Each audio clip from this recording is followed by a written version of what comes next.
never really felt faith. Like, I didn't feel it. I didn't, sorry, I'm nervous, but okay. I just, you know, shout out to my friend, Sean. Like, the last 2 weeks, I've just been watching so much Atheist Experience and Talk Heathen, and I Nice. probably consumed like 80 hours in like 4 days, the first 4 days. Like, that was probably way too much, but that really helped. Hey, I'm sorry to interrupt. Do you have us on speakerphone, Joelle? I meant to take that off. Sorry about that. It's okay. There you go. Is it better? Yes, please. Thank There's you. just a little bit of feedback. All right, continue. I'm so sorry. Yeah, I just, you know, I had studied logic back in the day, like symbolic logic, these deductive arguments, formal arguments, and this really continued all that. And I'm like, yeah, I never really had a great reason for believing. Well, just try to help you out a little bit. It says here that you called because you felt guilty about talking to your aunt about religion. Is that what you wanted to talk about? Yeah, it was my mom's cousin. Like, I just went back to New York we had a service for my mom who recently passed, and I'm sorry. No, thanks, guys. You know, she came up to me during this reception and sort of reminded me that when I was in high school, I was staying with her for some time. I had,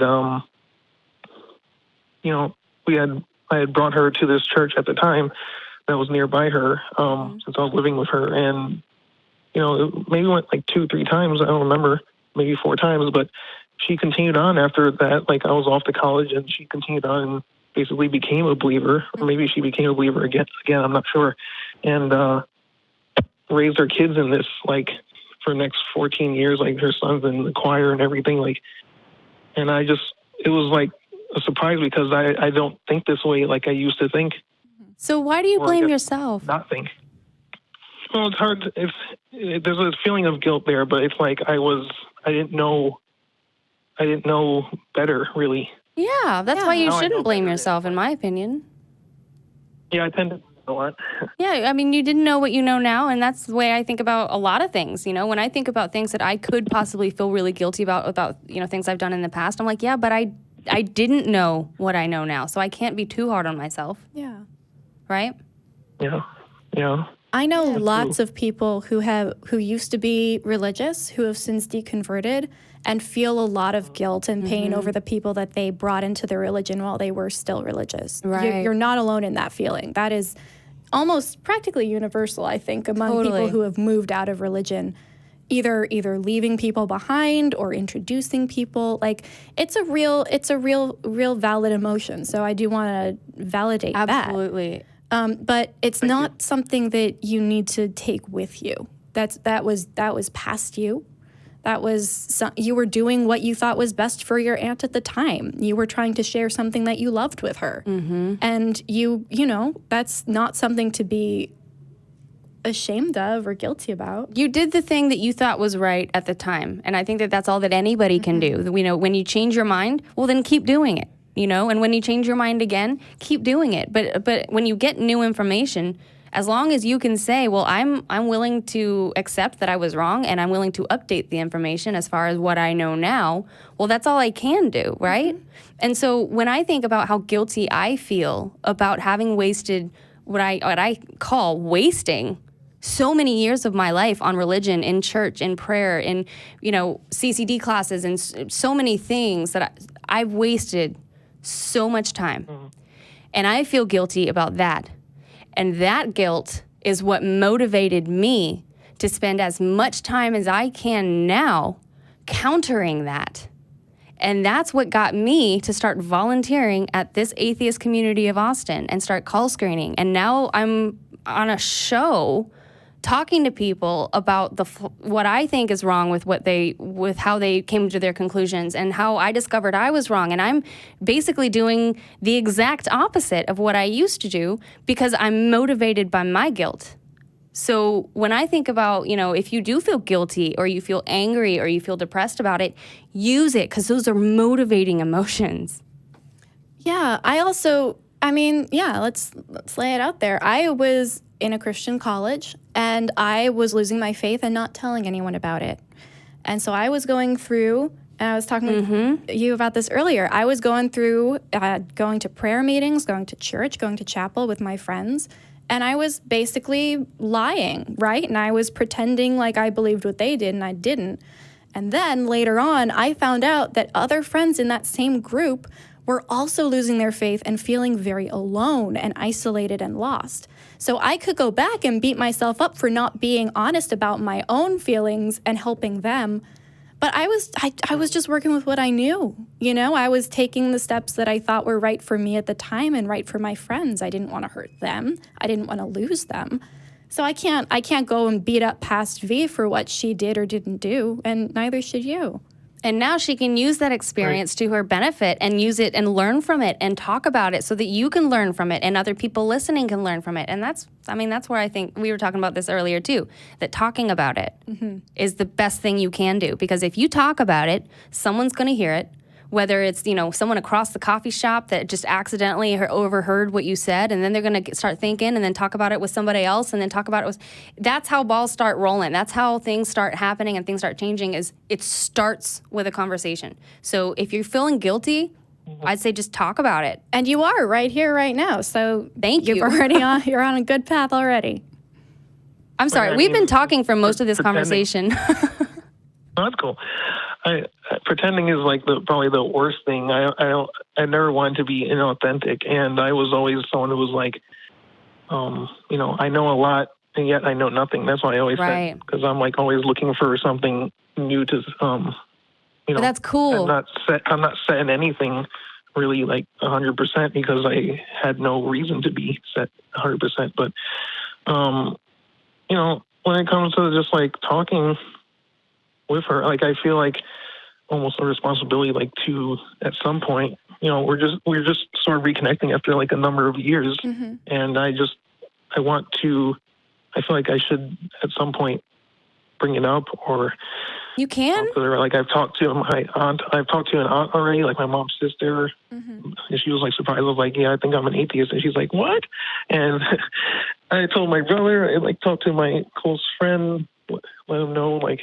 Yeah, just keep talking. I still want to join like the different communities in the Reddit. As long as you're safe, I've got to add that. Yeah. As long as it's safe to talk to everybody that you're talking to.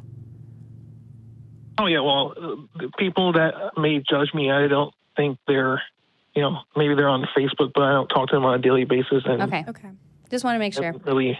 Yeah. Yeah. Yeah, if you want to talk with your aunt after you've reconnected, then yeah, for sure, feel free to do that. I would tell her that I'd feel guilty and why I felt guilty, and if she had a question, I'd tell her, just be honest. Yeah. She might think about it later, and she might start questioning later and then think, hey, you know what? He told me this, and maybe I can go back to him and he can help me through.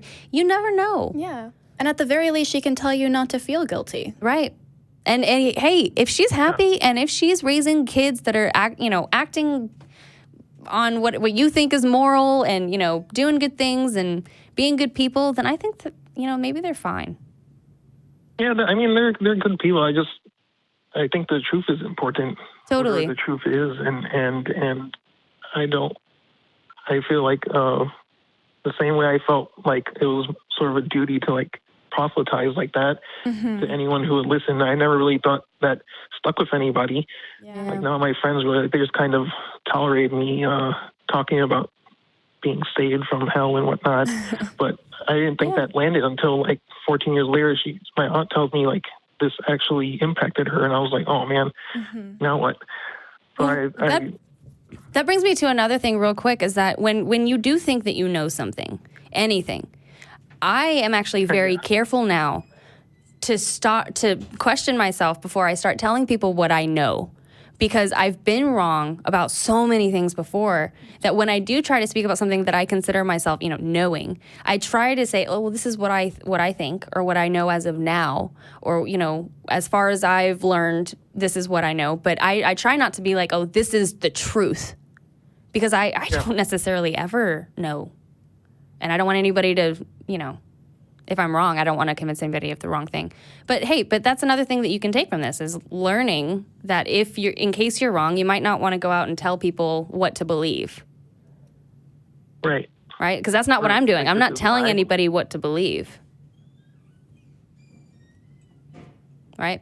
Like suggesting to them, but then it's like people should find out for themselves is better than listening to what I say. Like, what do I actually know? Right. But let me tell you, my favorite things are like these logical fallacies. Like I had studied them before, but not. There's so many more that I wasn't even aware of. And I keep catching myself now. Like they're a lot of fun. Logical fallacies They're are crazy. I love it. fantastic. Oh yeah, it's a lot of fun. Catch yourself like talking in absolutes is like going to fail. Yep. Slippery slope, all of it. That was my main thing. The trees, you know, like everybody talks about the trees. Like, Look at that. how Look can at this the be tree. so complex? It was like talking from incredulity. What is it? Inference from credulity? Argument from credulity. Yeah. Incredulity. Yeah. Yeah, it's like how could it not be God? Like that was pretty much the main thing I was running on for most of my life. Oh, yeah. Not really from the Bible. Maybe even just sharing a couple of those with your aunt, you know? Saying, hey, I found this awesome hobby. I'm figuring out logical fallacies. Let's try one out. Make a game out of it. Be like, make up some cards and play with the kids and be like, hey, can you solve the fallacy? Actually, I'm probably going to do that now. I was just saying, like, we have to team up maybe. I think that your heart's in the right place and you're feeling things that a lot of us have felt. But you didn't do anything wrong. No one's holding it against you, and you shouldn't hold it against yourself. And you can use this to, get in touch with your aunt and talk more about this or about other stuff and just be in her life and be a good influence. All right. Sounds good to me. You guys are really awesome. You are too. You are too. Really, I've been watching. I'm like watching here. I'm talking to you about watching. Is like a 3-second delay or whatever. It's like I can't believe I'm with you right now. This is. Well, call us back and let us know if you talk to